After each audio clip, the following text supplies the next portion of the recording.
Thank you very much for the invitation. I would like to start reading you a short excerpt by a recent article in Haaretz of the renowned Israeli diplomat, minister, historian, Slom Benami. He used to be pivotal also in the Oslo Accords. He writes, Israel, I quote, is committing atrocities that may remain a mark of Cain on the forehead of the Jewish state for years to come.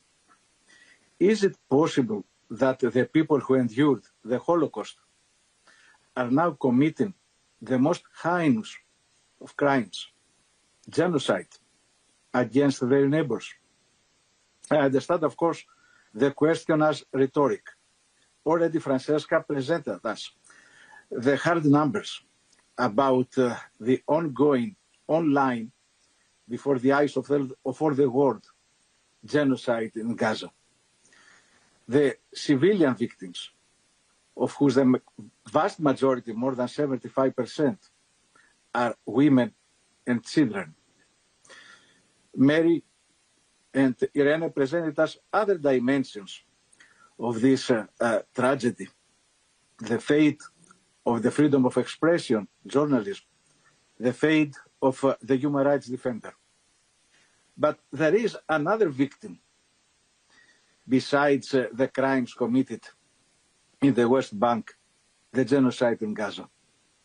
The international legal order is now being undermined in the Middle East.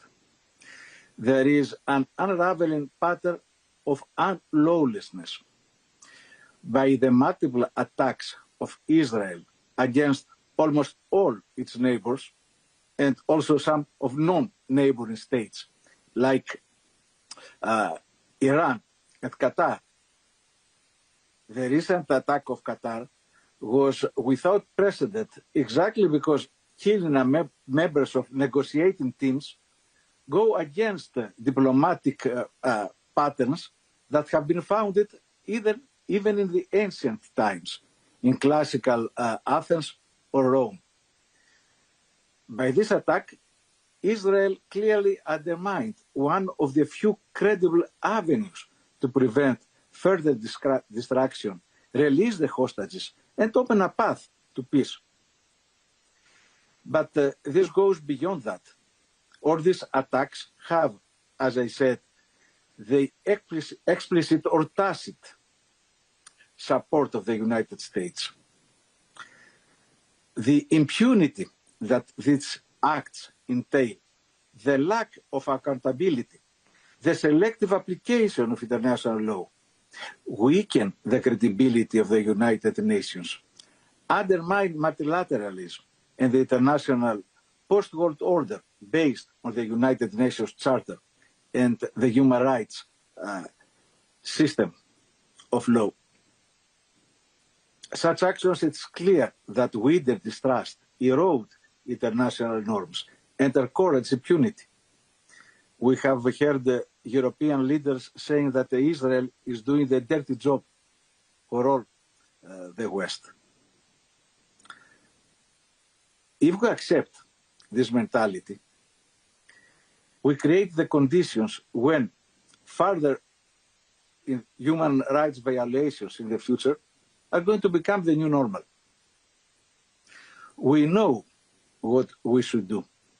We have the opinion of the International Court of Justice and the related resolution of the General Assembly.